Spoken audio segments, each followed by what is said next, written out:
So we all know the Bears have the number one pick. Are they going to keep Fields, or are they going to keep? Are they going to go rock with Caleb Williams? Say they don't want Caleb Williams because they would have to pay his mom to be on the team so he could cry to her whenever he needed to. Here are some trades that could potentially happen. Number one, the Bears trade the number one overall pick to the New York Giants for 2024 first overall, 2024 second overall, or 2024 first round, 2024 second round, 2024 third round, 2025 first round, and 2026 first round. I don't see that. That's a lot of picks. That's a lot.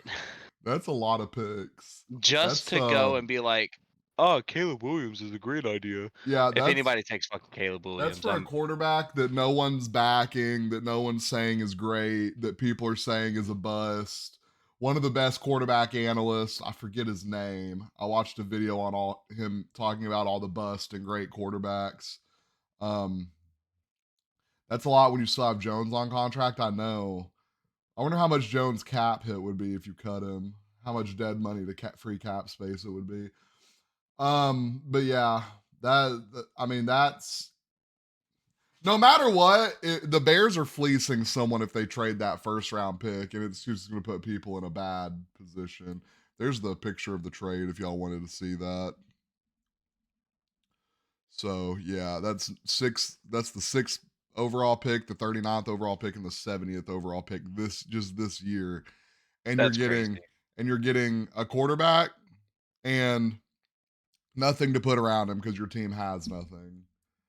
And I don't even know their cap situation.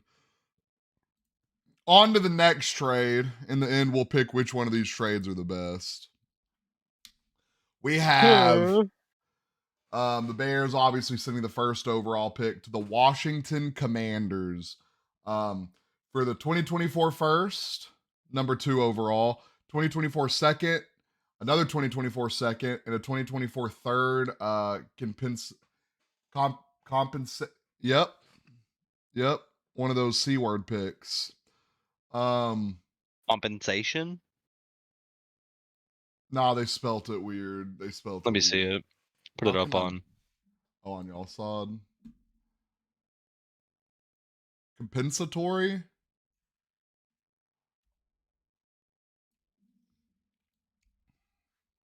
How is that so? It's compensatory. Yeah, compensatory. I don't know what that means. We're not paid to know what that means. That is a lot better of a trade. It's a lot better, but it's still fleecing them. One, the Bears are still winning. Obviously, they don't want a quarterback, so they're going to move back one pick, and they're going to get 2 second rounds this year and a third round. That's a W.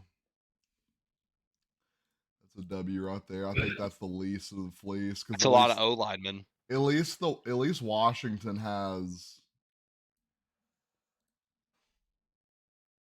At least Washington has decent, like. Yeah, they have Sam Howell. A decent team. I like Sam Howell. Yeah, he sucks. I'm glad you like him. Nobody likes him. Next, we have the Chicago Bears trading with the New England Patriots, the number 1 overall pick, for the number 3 overall pick, a 2024 second, a 2025 first, and a 2026 third.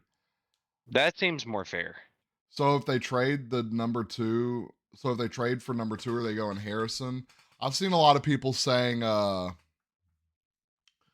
there's another receiver. I can't remember his name. It's not Odunze though, or Odunes, whatever his name is. It's some other. I think it's that LSU receiver could go above Harrison. So that's going to be interesting to watch.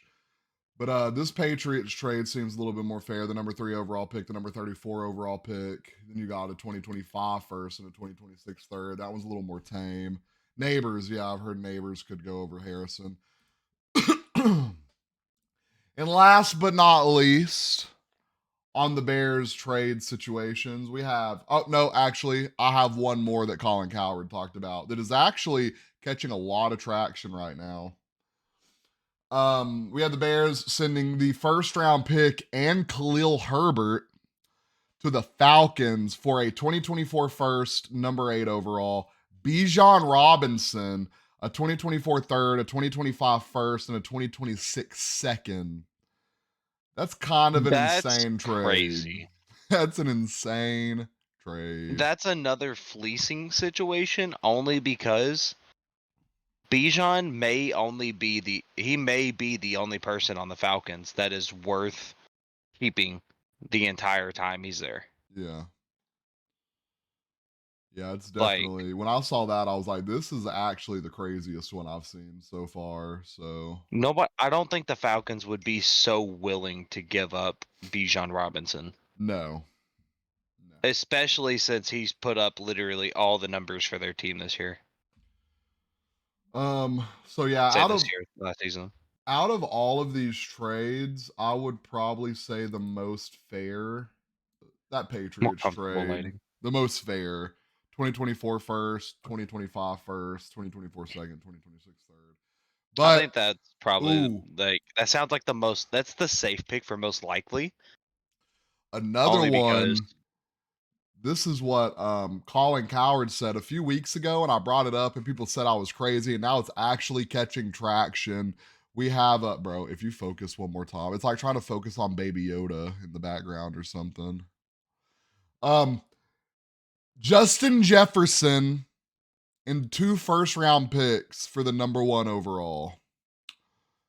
And that doesn't seem as crazy to me. I know that seems crazy to people, but one, are you going to bring Kirk Cousins back on a beat up team and try to compete for something you're not going to get?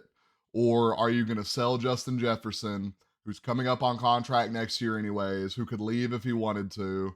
You're not able to get a quarterback, so you're going to lose him. You trade him, you get 2 pick, or you get a pick, you get your franchise quarterback, you get Justin Jefferson, you have DJ Moore.